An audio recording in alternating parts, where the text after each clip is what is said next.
Ahora sí. Para tener la evidencia del día de hoy hay que grabarla. Bien, ¿quién se anima? ¿Quién me dice que son las trampas extracelulares? Está en la pantalla, obviamente, pero ¿qué función tienen? O sea, vamos, hay tres mecanismos que tienen los neutrófilos. ¿Sí se acuerdan cuáles son esos tres mecanismos? ¿No se acuerdan? No, pues todo el mundo es muy serio. Bueno, lo primero que les voy a decir con los neutrófilos. A ver, ¿alguien se animó? No,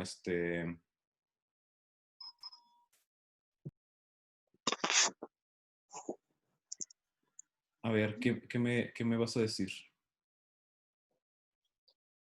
Bueno, perdón, que los silencié. Es para evitar el ruido, pero si ustedes pueden abrir el micrófono. Ustedes ya saben cómo funciona esto, ¿sí?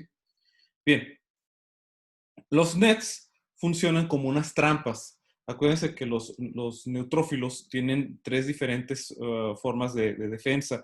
Una de las defensas es que a ver si me puedo subir un poquito para ver cómo está pues aquí está. Lo que hacen es de que forman unos gránulos. Estos gránulos, a ver, ¿qué me dices? Jorge David Ortiz y Natalie Vázquez.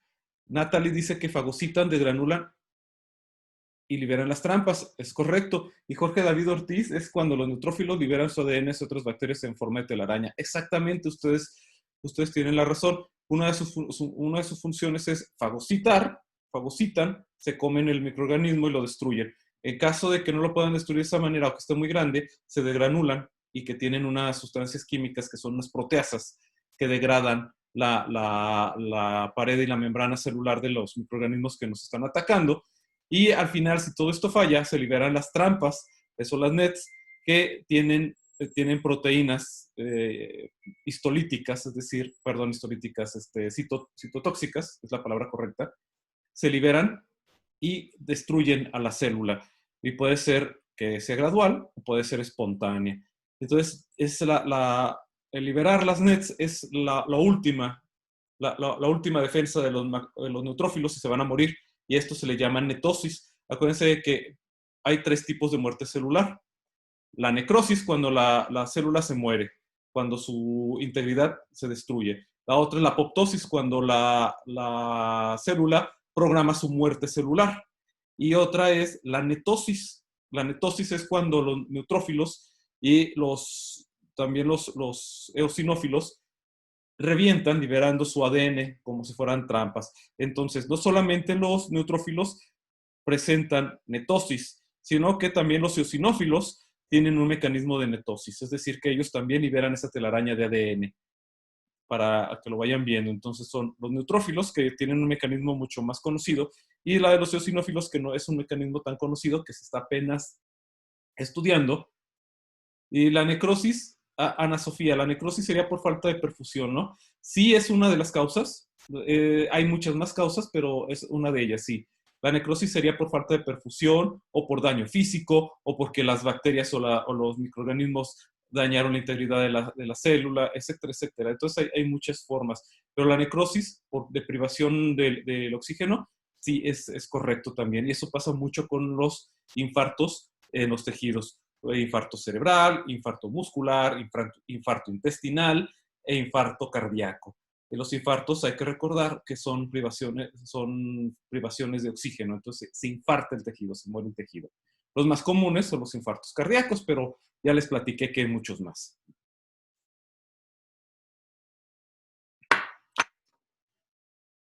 Bien. Entonces, ¿qué ocurre cuando hay un microorganismo actuando en la zona? Pues ocurre inflamación. El primer mecanismo que nuestro cuerpo utiliza para defenderse es la inflamación. Y ya les había platicado que la inflamación es cuando se empieza a infiltrar agua y empiezan a separarse los tejidos. Esto es para permitir la entrada de las células inflamatorias y a eso se le llama infiltrado inflamatorio. Entonces, cuando entra agua es lo que le llamamos comúnmente el edema, que es el edema inflamatorio, porque puede haber otro tipo de edema. La persona se llena de agua, aunque también eso también es una inflamación. Bien. La inflamación, ¿cómo funciona? Pues hagan de cuenta que aquí tenemos una rodilla y aquí nos caímos, estábamos jugando al fútbol o estábamos jugando a buscar el Pokémon Go y nos tropezamos con, con la banqueta por estar buscando Pokémones, o etcétera, etcétera, etcétera, o andaban en la bicicleta o cualquier evento que a ustedes se les ocurra, ¿verdad? La persona se raspa y entran piedritas que están llenas de bacterias, de microorganismos. Entonces, esta zona va a empezar a sangrar. Entonces, uno de los primeros mecanismos es que llegan las plaquetas. Las plaquetas lo que van a hacer es que van a formar coágulos para poder cerrar la lesión, el filtrado de sangre al exterior, ¿verdad? Entonces llegan las plaquetas. Y luego aquí hay unas células que son los macrófagos residentes de los tejidos. Estos son los primeros en recibir las partículas, acuérdense, los patrones moleculares asociados a patógenos, o los PAMs, que pueden ser lipopolisacáridos, o puede ser ADN, o puede ser glucoproteínas, etcétera, etcétera, etcétera. Luego les voy a platicar sobre los patrones moleculares asociados a patógenos. Entonces, los macrófagos detectan los patrones moleculares asociados a patógenos y los patrones moleculares asociados a daño estéril. ¿Qué quiere decir? O moleculares a daño, para dejarlo de esa manera. Lo que ocurre es que muchas veces nosotros nos dañamos el tejido, pero no entra las partículas. O igual, hay entrada de partículas y hay daño del tejido. Entonces, los macrófagos van a detectar patrones propios y patrones ajenos. Y viendo estos dos patrones, lo que van a hacer los macrófagos es que van a tratar de comerse todo lo que esté marcado con esos patrones.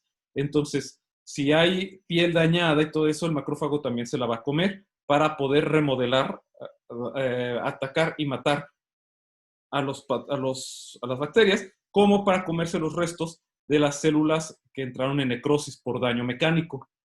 Ana Sofía, tú me dices perfusión y también te agrego otra, daño mecánico. Las células también se pueden morir por un golpe o por quemaduras o por fricción o por destrucción mecánica. Entonces, esos también son necrosis. Entonces, el macrófago se dedica a buscar las células que estén necróticas y comérselas también. El macrófago va a liberar las famosas citocinas, interleucina 1, interleucina 4, interleucina 6, interleucina 8, interferón gamma, TGF beta, etcétera, etcétera, etcétera, etcétera. Las empiezan a liberar, que son las citocinas proinflamatorias, o de las de perfil TH1, como ya les había platicado antes. Todas las citocinas perfil TH1 son proinflamatorias. Entonces, empiezan a liberarse y pasan al torrente sanguíneo.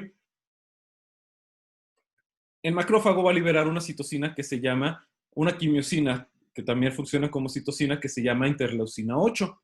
Esta va a llegar al torrente sanguíneo y la interleucina 8 va a avisarles a los neutrófilos. La interleucina 8 es una citocina quimioatractante de neutrófilos. Entonces ya los neutrófilos se dan cuenta que algo anda mal y empiezan a pegarse al endotelio de los vasos sanguíneos, empiezan a rodar, que se llama rolling, empiezan a rodar y cuando el endotelio detecta que son neutrófilos, el endotelio se va a abrir, se va a relajar y va a dejar pasar a los neutrófilos que son lo suficientemente flexibles sin dejar de pasar la sangre. Entonces, los neutrófilos van a poder hacer un fenómeno que se llama diapédesis, que es decir, van a poder entrar a la zona del tejido y se van a empezar a meter. Obviamente aquí va a haber una entrada de agua hacia el tejido para que también el tejido empiece a inflamarse. Y aquí tenemos a los mastocitos, que son otras células residentes en el tejido, que van a empezar a liberar también citocinas para que el endotelio empiece a permitir la diapédesis, es decir, que permita la entrada de los neutrófilos a la zona. Entonces, vamos a empezar aquí una respuesta inmunoinflamatoria y los neutrófilos y macrófagos van a empezar la respuesta inmune innata, o sea, la primerita. Entonces, estas son los inicios de las respuestas inflamatorias y de los factores inflamatorios. Los fagocitos, como son los neutrófilos y macrófagos, utilizan receptores de superficie incluidos los receptores de manosa y los receptores carroñeros, que se les conocen como receptores scavengers o de carroña, para reconocer las bacterias extracelulares y utilizan los receptores FC. Estos previos son los que localizan los patrones moleculares asociados a patógenos, los famosos PAMPs. Y acuérdense de que van a empezar a buscar las células si están marcadas por anticuerpos. Si las células están marcadas por anticuerpos, por los linfocitos T, entonces los neutrófilos y macrófagos los van a destruir. Acuérdense de que van a utilizar un receptor FC. Los receptores FC son es la parte que es la región constante de los anticuerpos. Es decir, la bacteria no es reconocida por la respuesta inmune innata, pero al pegarse los anticuerpos funcionan como receptores adaptadores. Es decir, acuérdense que les había mostrado yo las clavijitas europeas. Les había dicho que los anticuerpos funcionaban como adaptadores. Es decir, encontraban patrones moleculares que no se detectaban por el sistema inmune innato y por su afinidad se anclaban a las bacterias. Entonces, los macrófagos, al detectar los receptores FC de los anticuerpos, pues entonces decían, aquí hay algo, me lo voy a comer. Entonces, los macrófagos andan buscando los patrones moleculares asociados a patógenos que son parte de la respuesta inmune innata, como los receptores FC de la respuesta inmune adaptativa. Y además, localizan también los receptores del complemento, ya que les había platicado que las proteínas que tenemos en nuestra sangre no solamente hacen un porito y perforan la membrana, sino que también son capaces de opsonizar, de marcar a las células para ser destruidas. Entonces, si encuentran receptores del complemento, también van a ser destruidas. Entonces, eso se le llama bacterias opsonizadas con anticuerpos y las proteínas del complemento. Los productos microbianos activan los receptores, unos receptores que se llaman Toll-like receptors o TLRs. Y los TLRs son los receptores capaces de reconocer los patrones moleculares asociados a patógenos. Eso se los voy a platicar en un esquema, o sea, no se me asusten. Los Toll-like se llaman así, como ya les había dicho, se encontraron por primera vez en las Drosophila melanogaster, es decir, en las mosquitas de las frutas. La persona que las detectó las llamó receptores Toll, que significa en alemán, ya les había dicho, esto es maravilloso, o maravilloso, wunderbar, o that was toll, algo así mencionó la persona. Entonces, a esto le llamó mucho la atención. Le llamó mucho la atención a la muchacha, a la científica, y lo llamó los receptores maravillosos. Entonces se detectó de que el ser humano también tiene estos receptores maravillosos, nada más que los llamaron, en vez de llamarlos receptores Toll, los llamaron receptores tipo Toll. Es decir, que se parecen mucho a los receptores de las mosquitas, ¿de acuerdo? Entonces por eso se llaman TLRs. Y estos funcionan como sensores de que algo anda mal, de patrones moleculares asociados a patógenos. ¿Sí? Así están. Los receptores están en la superficie. Haga cuenta que este es el macrófago y aquí están los receptores. Y cada receptor, sea TLR1, TLR2, TLR6, TLR4, TLR5 y TLR11, son receptores que detectan patrones moleculares asociados a patógenos. Entonces, TLR1 y TLR2 van a reconocer lipoproteínas, peptidoglicanos, ácidos lipoproteicos de los gram negativos, lipoproteínas, lipoavinomananas, micobacterias y van a encontrar a los simosanos, que son de las levaduras. Entonces, los TLR1 van a detectar varios patrones moleculares asociados a patógenos, al igual que TLR6. TLR4 es famosa y es la que más se menciona, es porque es capaz de encontrar los lipopolisacáridos de las paredes celulares de los gram negativos. Los TLR5 detectan la flagelina, es decir, es la proteína de los flagelos de las bacterias. Y el TLR11 detecta las proteínas tipo porfilinas, perdón. de Toxoplasma gondii, que este es un parásito que proviene de los gatos.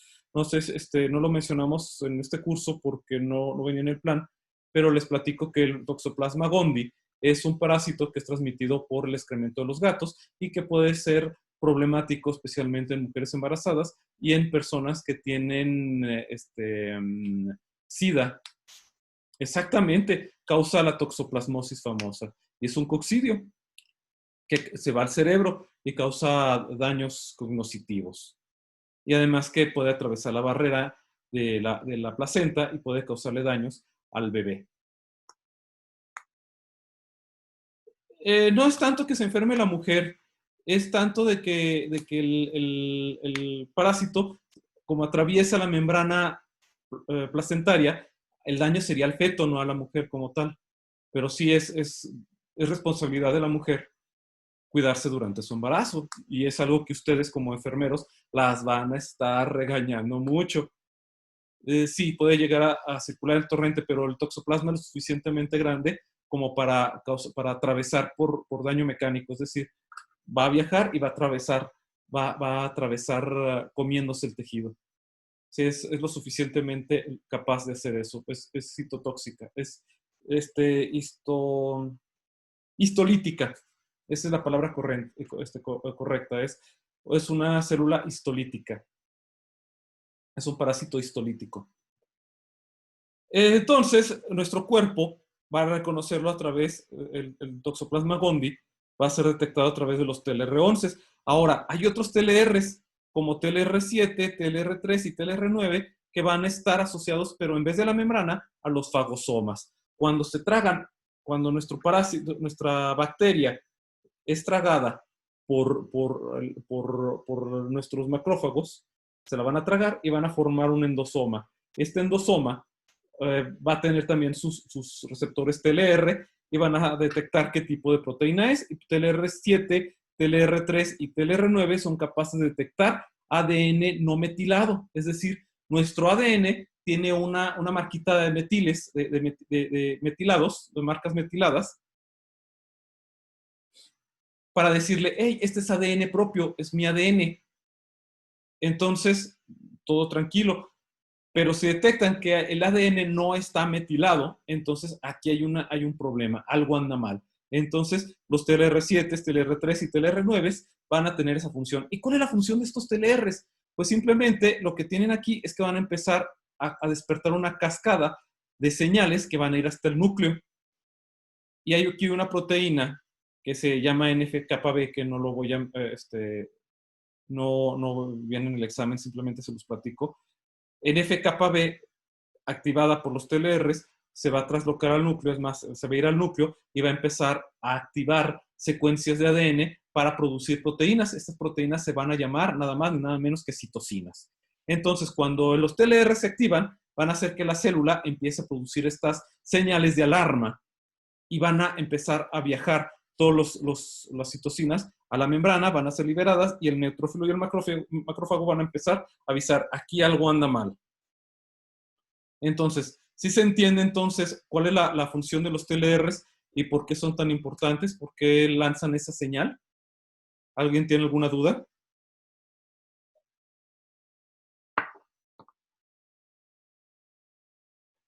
¿Alguien tiene duda con esto de los receptores TLR?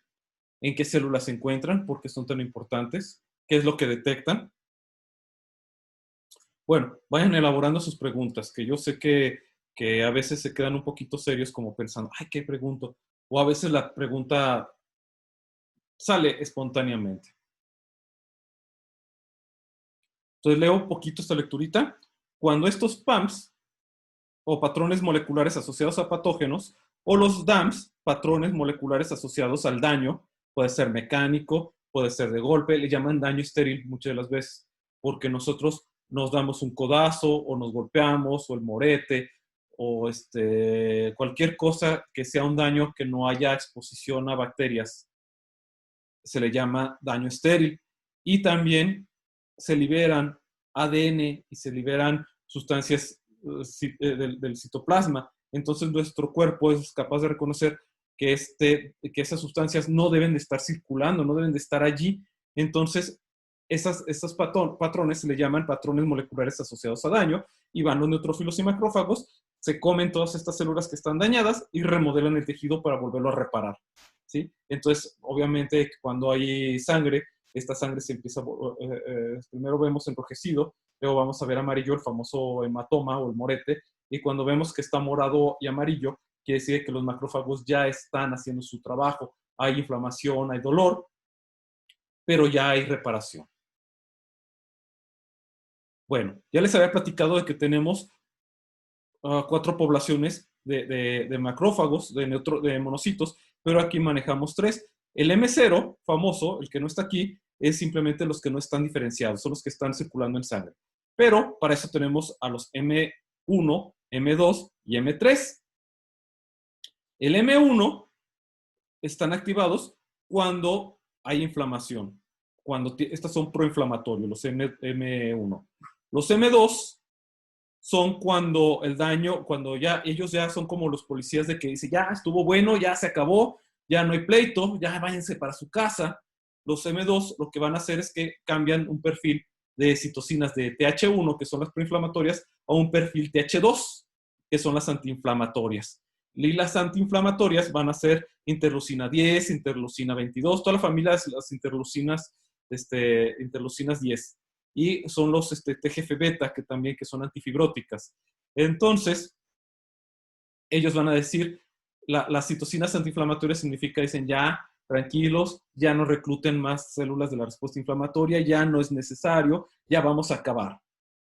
Y el M3 es, bueno, pues vamos a comernos todas las células que están dañadas, las células propias que están dañadas, y vamos a despejar todo para que empiece la remodelación del tejido. Entonces, la M1 es proinflamatoria, la M2 es antiinflamatoria, y la M3 ayuda a la remodelación, a la reparación de los tejidos. ¿De acuerdo? Entonces, hay que tomar en cuenta que tienen una especificidad de la inmunidad innata, de la inflamación, que reconocen los patrones moleculares asociados a patógenos, que tienen unos receptores que son los TLRs, ¿sí? Que son los patrones de reconocimiento son patrones, son receptores de reconocimiento de patrones, eso es lo que significa esto. Y muchos de ellos son los TLRs y los receptores tipo NOD, pero no nos metamos en esto, con que me sepan que son los TLRs está más que suficiente, ¿sí? La distribución de los receptores no es clonal, es decir, no es específico. Estos receptores siempre están allí porque es de la respuesta inmuninata y desde que nacemos estos receptores se encuentran en los macrófagos, ¿de acuerdo? Y las moléculas son capaces de diferenciación de lo propio y de lo extraño, ¿sí? Si es propio, se van a llamar patrones moleculares asociados a daño. Cuando son extraños, van a llamarse patrones moleculares asociados a patógenos. Así es como funciona la respuesta de la inmunidad innata en las células inflamatorias. Estos son la migración de las células inflamatorias, porque hay que recordar que aunque los macrófagos son las células más representativas de la respuesta inflamatoria inicial o aguda, vamos a encontrar que hay otras que son los neutrófilos. Los neutrófilos no se encuentran en el daño, sino que son reclutados, van a llamarse, a mandarse llamar. Entonces, ¿qué va a ocurrir? Pues que llega el neutrófilo, este es el torrente sanguíneo, esta es la luz de nuestro vasito sanguíneo, y esta es la zona del infiltrado, donde está el daño. Entonces, esta celulita llega al endotelio, recuérdense que el endotelio no viene siendo más que un epitelio plano, ¿sí? Al interior de los vasos sanguíneos. Y el endotelio tiene la importantísima función de regular la respuesta inflamatoria. Este pequeño tejido, este pequeño epitelio, bueno, no llamarlo tejido, pero este pequeño epitelio, o sí, tejido epitelial, eso es correcto. Entonces, este pequeño epitelio monocapa, tiene la función de activarse cuando las células inflamatorias se acercan a ello. a este epitelio. Entonces, estas células, que son los neutrófilos, empiezan a hacer un rodamiento. Esto se llama rodamiento. Empieza a rodar, a rodar, a rodar. Y cuando ese rodamiento empieza a rodar, aquí van a tener unas proteínas, el endotelio, que son como unas anclitas. Entonces, cuando empieza a rodar, se ancla y le dice el endotelio, aquí anclate, aquí es la zona de inflamación, aquí te necesito. Entonces, la célula empieza a buscar huequitos en el endotelio y el endotelio empieza a abrirse. Entonces empieza a infiltrarse, por eso se llama infiltrado inflamatorio, se empieza a infiltrar y pasa a la zona inflamatoria. A esto se le llama fenómeno de diapédesis, ¿sí? Y tiene diferentes fases. La fase es la atracción al foco inflamatorio por las citocinas, por las interleucinas 8, por las quimiosinas famosas. Es atraída por la interleucina 8. Hace su rodamiento, se adhiere al endotelio y hace una extravasación leucocitaria o la famosa diapédesis. Y puede ser paracelular, es decir, fuera de las células, o transcelular, entre las células. O sea, puede ser entre las células, la diapédesis puede ser entre las células de la respuesta, del endotelio. Fíjense bien cómo está pasando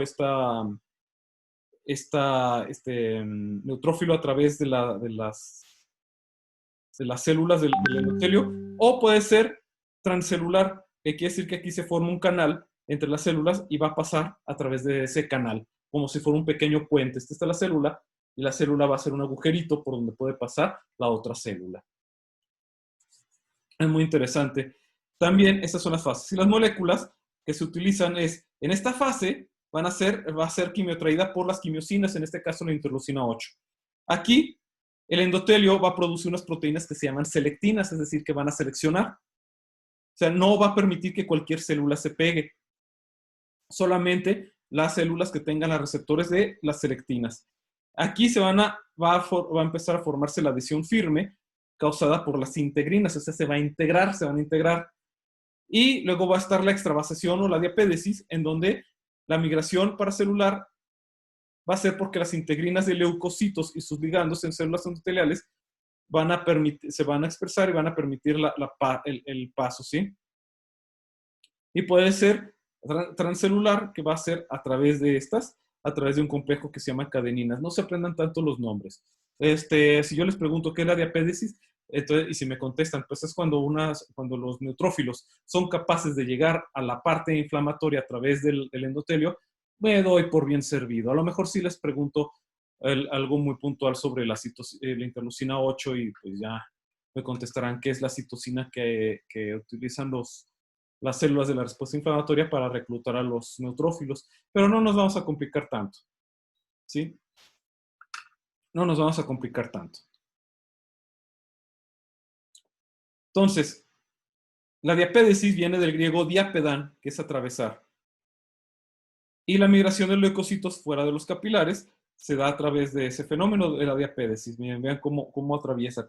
Y gracias a esto llegan al tejido, gracias a que el tejido hay una respuesta inflamatoria, es decir, esta se va a llenar de agua, va a ser un edema, va a permitir que las células se abran y que los neutrófilos y macrófagos, que las células de las células que estén circulando en sangre, puedan ser capaces de llegar al sitio de la inflamación. Ahora, las fases de la respuesta inflamatoria. Vamos a tener agentes físicos, agentes químicos, agentes biológicos y agentes inmunitarios que van a causar la inflamación. Los agentes físicos es cuando nos clavamos una astilla o cuando nos raspamos. Los agentes químicos es cuando nos cae un ácido o un alcalí y nos va a causar una lesión. O para los que ustedes hayan trabajado con peróxido de hidrógeno y se han quemado los dedos, que salen unas ampollitas blancas que dan mucha comezón y ardor. O pueden ser agentes inmunitarios, como por ejemplo, toco algo, ¡ay, soy alérgico! Y me estoy empezando a llenar de ronchitas. Entonces, va a empezar a haber una respuesta vascular. Una respuesta vascular es cuando el vasito va a permitir entonces la adherencia de las células de la respuesta inmune. Después va a haber una respuesta celular. Una vez que las células de la respuesta inmune fueron capaces de atravesar el vaso sanguíneo, entonces van a llegar a la zona en donde se les necesita. Y la tercera fase va a ser la demolición de los detritos, es decir, van a comerse lo que quedó. Esto, acuérdense, la primera fase son los macrófagos, la respuesta M0, M1, perdón, en donde es inflamatorio, que va a permitir que haya una respuesta vascular y que haya una migración. Después la M2, que es la respuesta celular, en donde ya que fue destruido todo, que ya fueron los agentes, el agente infeccioso ya se eliminó, entonces empiezan los M2, que empiezan a calmar la situación, y la demolición del detritus, que va a ser cuando entran los M3, que son los de que vamos a comernos ya todo lo que queda del daño de nuestras células propias, y va a empezar la remodelación, y al final vamos a tener la curación.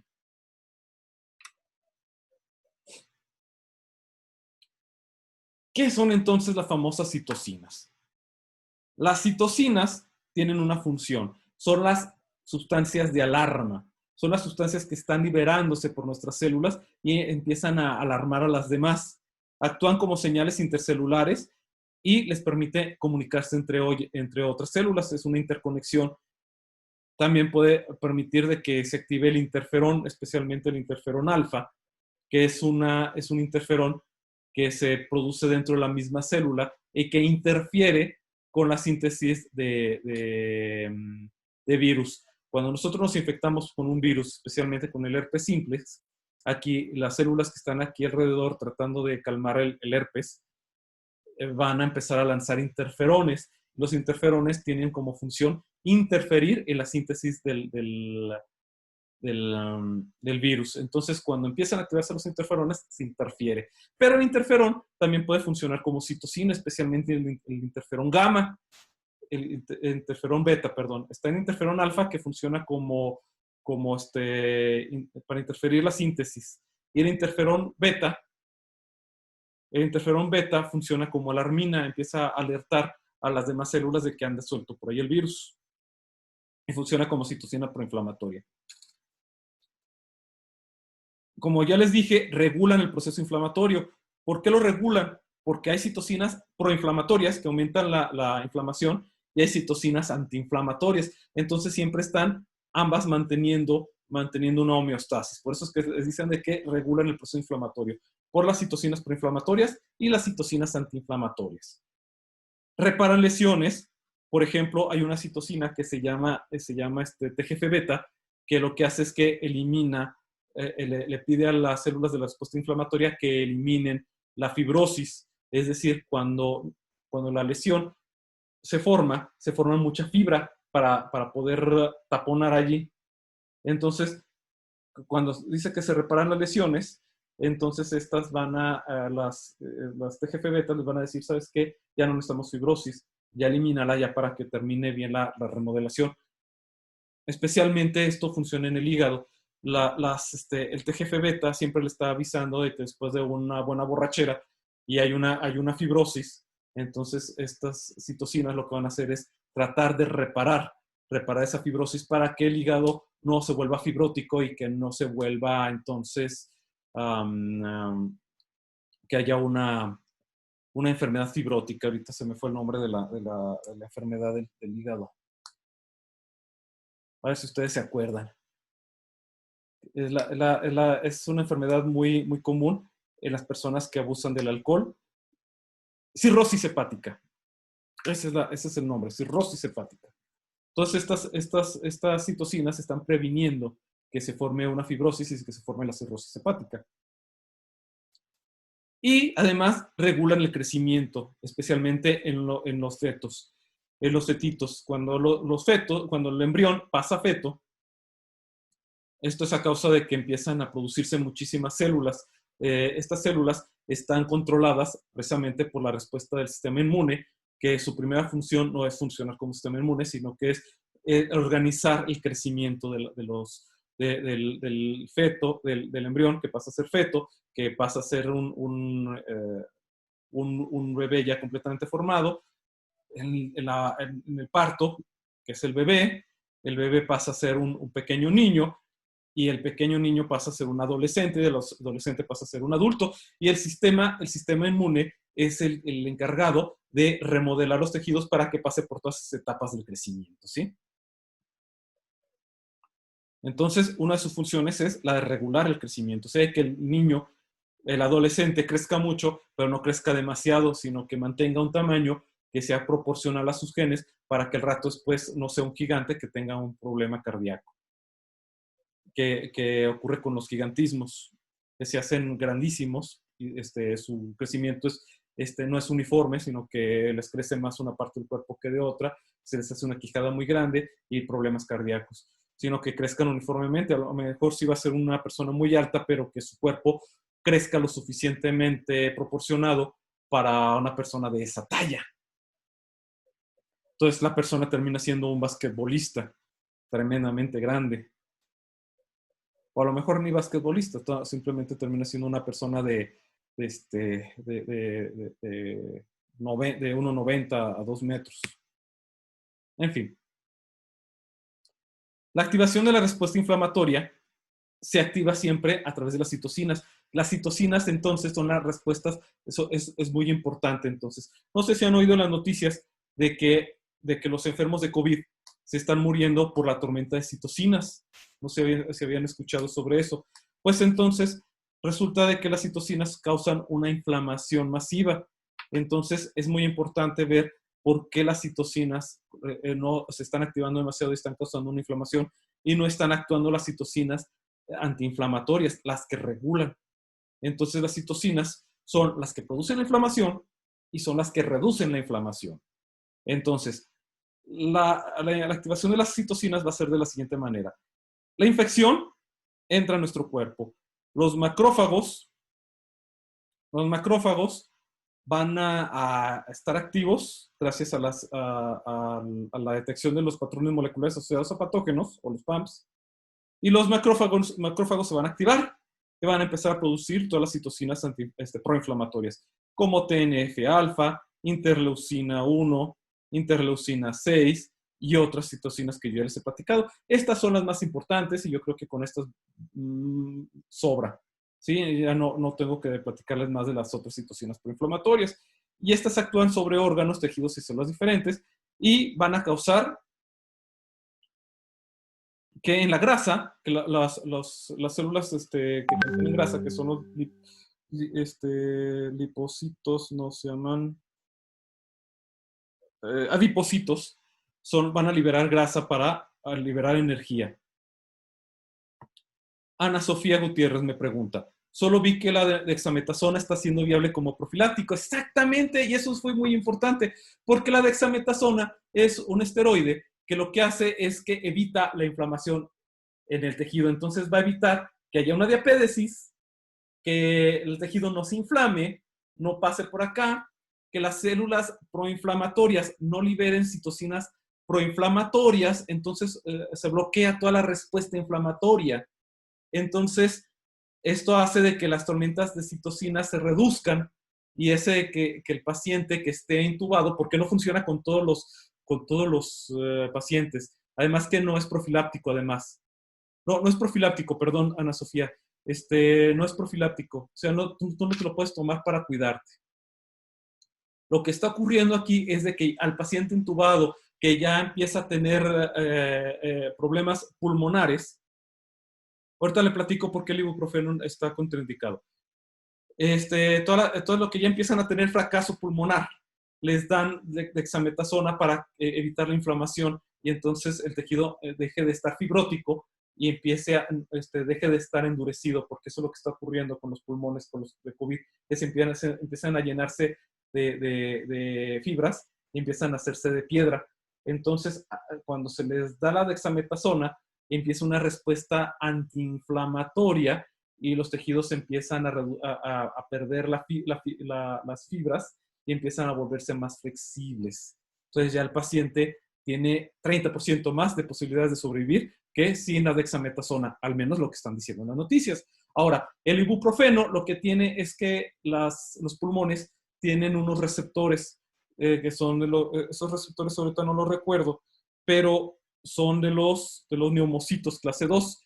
que son los importantes para producir el moco del pulmón, es el líquido sulfactante. Entonces el ibuprofeno lo que hace es que esos receptores se vuelvan aún más activos y se vuelven más propensos al COVID-19. Entonces, por eso es de que el ibuprofeno está contraindicado. ¿Cómo ven? ¿Está bien así? Espero haber solucionado el problema. Entonces, una de las solucionar el problema, solucionado tus inquietudes. Bien, continúo. Me dices, Ana Sofía, si tienes otra duda o cualquier otra persona. Entonces, resulta de que en el hipotálamo las citocinas proinflamatorias van a aumentar la fiebre.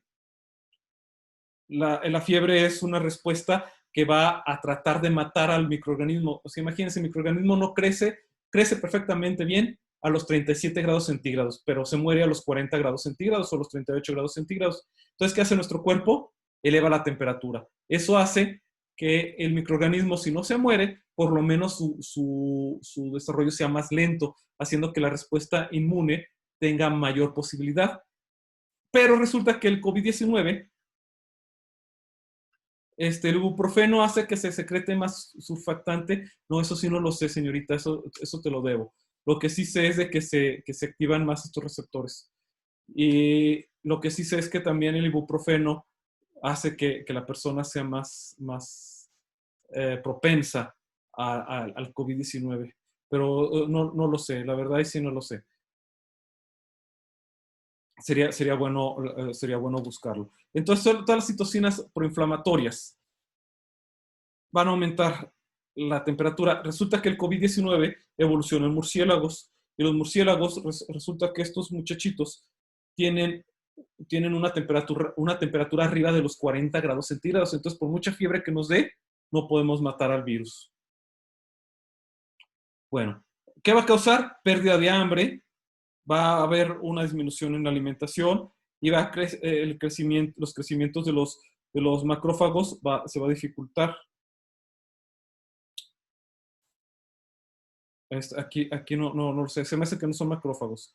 Entonces, voy a investigar bien qué es esto. MO. Según yo, las siglas MO son macrófagos.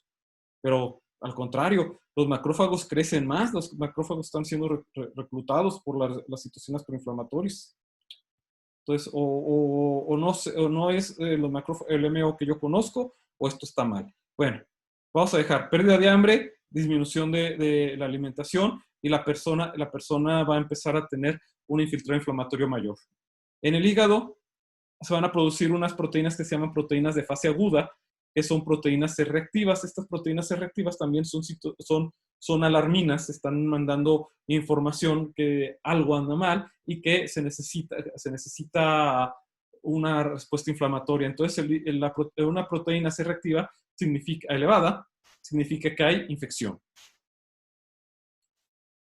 Sí, en la médula ósea va a haber una leucocitosis, una neutrofilia, es decir, que se van a producir leucocitos y neutrófilos y va a empezar la respuesta inmune proinflamatoria. Obviamente aquí el crecimiento creo que es otra cosa, tienes razón.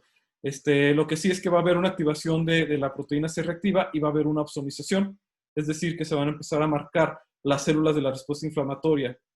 Se van a empezar a marcar las células ajenas por células de la respuesta inmunoinflamatoria y va a empezar una producción de leucocitos y de neutrófilos para aumentar la fagocitosis. Y en las células dendríticas va a aumentar el TNF-alfa, que es una citocina de respuesta inflamatoria, que va a inducir la migración a ganglios linfáticos y la maduración, y comienza la respuesta inmunitaria específica.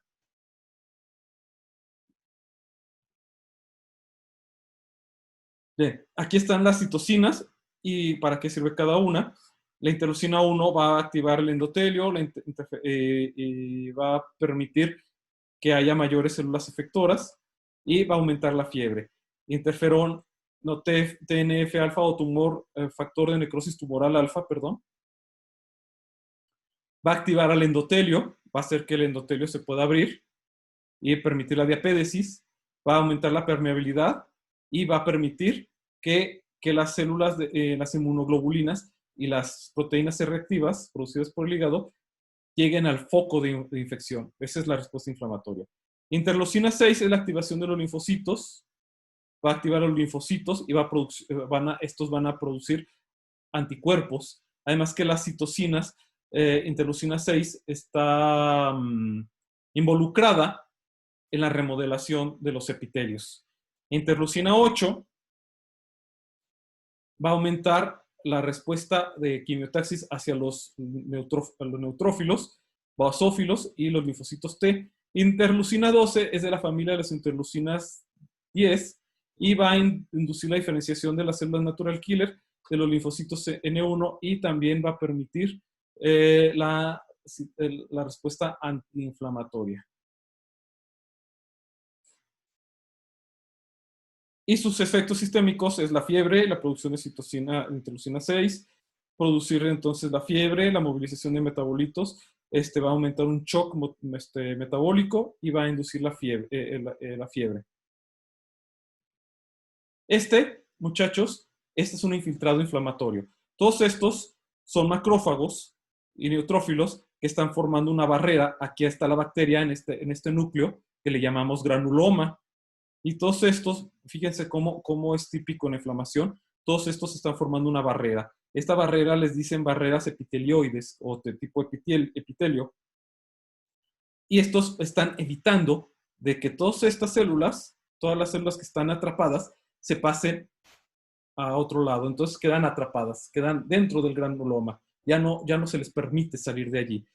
Algunas veces ocurre que el granuloma empieza a crecer, a crecer, a crecer, a crecer, a crecer, y lo que va a causar ahí es un problema inflamatorio. Esto es muy importante en algunos órganos, como los pulmones, que se empiezan a llenar de granulomas y hay más, entonces, focos inflamatorios que tejido pulmonar y el paciente empieza a tener problemas respiratorios. O un granuloma en el cerebro, pues se va a empezar a crecer y va a empezar a causar problemas neurológicos. O en el hígado, que empieza a crecer y a crecer, a crecer, causando mucho dolor, ya que el hígado, pues cualquier cosa que esté en el hígado causa muchísimo dolor. Y otros órganos, ¿sí? En la piel se hacen unas lesiones enrojecidas muy dolorosas que hay que drenar, que hay que drenar y sale mucha pus. Pues la pus viene siendo todos los detritos celulares y aquí algunas células de la respuesta inflamatoria que quedan atrapadas. Ese viene siendo el absceso purulento o un absceso. Y aquí están las etapas. La agresión patológico-física, que es decir, el daño, que me raspé y me infecté. Hay una infección.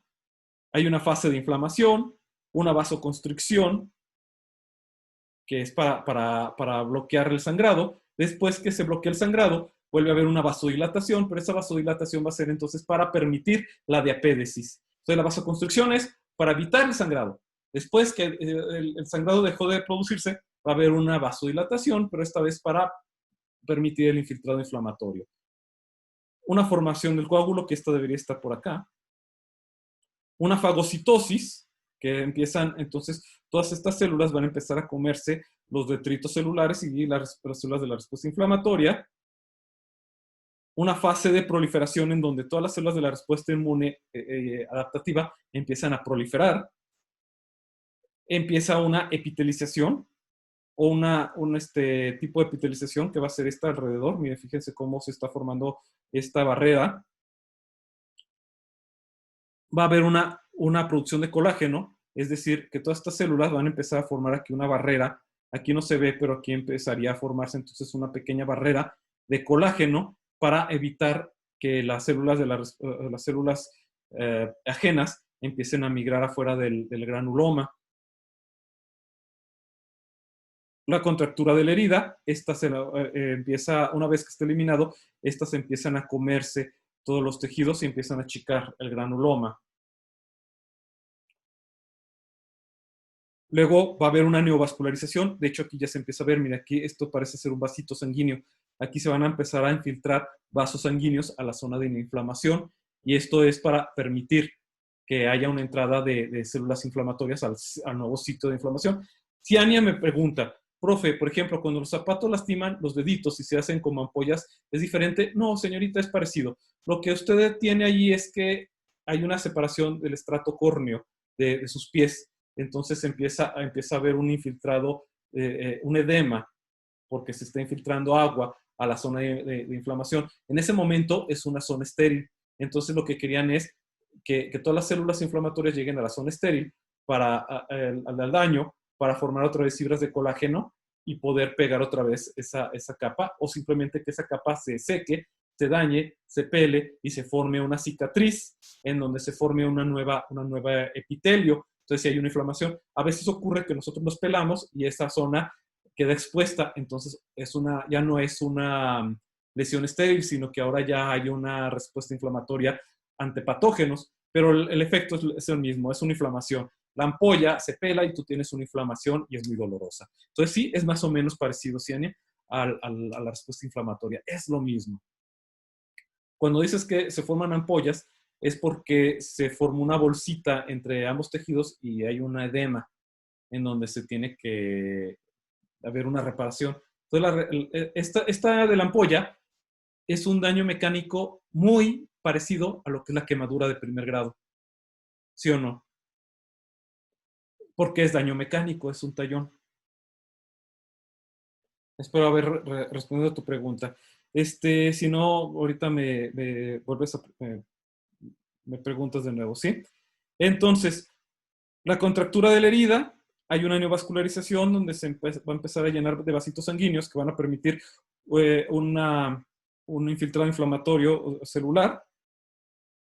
Empieza a madurar, empieza a cicatrizar, luego va a haber un equilibrio, va a empezar todos los macrófagos pasan del perfil M1 a M2, que es el de remodelación, a M2, perdón, que es el de síntesis de citocinas antiinflamatorias, que empieza a achicarse la inflamación. Y cuando aquí dice que hay síntesis y lisis de colágeno es porque ya empezaron las células M3, que son las que empiezan a remodelar y a destruir el colágeno para remodelar el tejido y remodelar un colágeno. Hay un colágeno tipo 4, que es el de las lesiones, y empiezan a destruir ese colágeno tipo 4 para formar colágeno tipo 1, que es el típico de la piel. La orientación de las fibras de colágeno las van a reorientar, en vez de tener un colágeno desorganizado, las van a volver a orientar para que nuestro tejido vuelva a recuperar ese funcionamiento que tenía originalmente, y la resolución de la inflamación, la lesión curada. Y eso ocurre, como dijo la señorita Ciania, pues ocurre con las ampollas, que también funciona igual. Especialmente ustedes que son enfermeros, que se lo van a pasar parados durante todo el santo día. Y pues ni modo, muchachos, pues esa es su bonita profesión. A ver, entonces, ya son las 9, entonces les voy a proponer algo. O acabamos hoy o acabamos mañana. ¿Qué opinan? Porque tengo material para 1 hora. Entonces, si quieren, nos vemos mañana y le continuamos y cerramos la clase y descansamos. O si quieren, acabamos hoy. No se crean, vamos a acabar mañana porque yo tengo que ir a la universidad a las 10. Entonces, yo ya tengo que acabar. Entonces, nos vemos mejor mañana. Acabamos con esto. Ya nada más nos queda muy poquito en realidad. Voy a hablarles de la citotoxicidad. Miren, esto es lo que me queda para que ustedes vayan viendo. Me voy a salir de la presentación.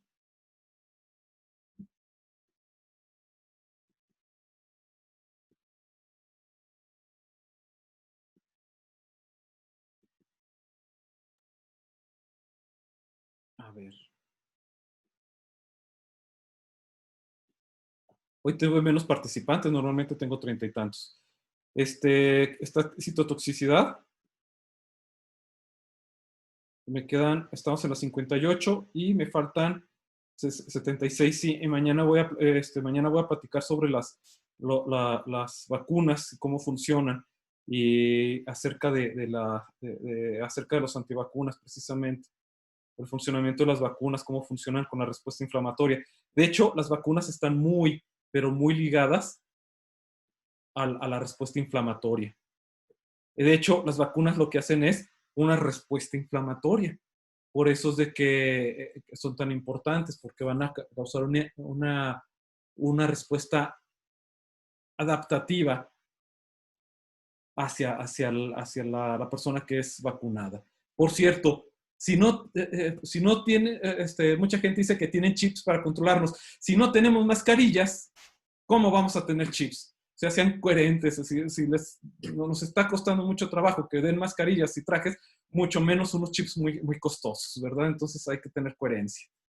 Bien, muchachos, pues entonces mejor nos vemos mañana. Ya acabamos. Entren al aula virtual para que vean las tareas que les dejé, para que vean el trabajo final, para cuando se entrega, y para que estén al pendiente del trabajo final, ¿de acuerdo? Y ya acabamos. Pues muchachos, mañana nos vemos y terminamos con esto. Que tengan muy bonito día. Gracias muchachos, hasta mañana, que les vaya bien. Que tengan un bonito día. Espero que les haya quedado claro. Estudien esto. Ah, por cierto, antes de acabar, esta presentación ya está en el ESIMA, digo en el ESIMA, en el aula virtual, esta presentación que les tengo, para que ustedes, por favor, ya la puedan descargar y la estudien. Este examen viene un poquito más difícil, pero si lo reprueban no pasa nada, porque ya tienen, ya creo que ya están bastante bien en el resto del semestre. Aunque ya sé que ustedes no se van a conformar y van a querer estudiar. Ojalá que sea cierto. Nos vemos mañana. Bonito, bonito día.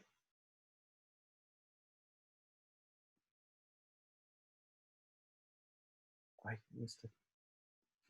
salir de la reunión.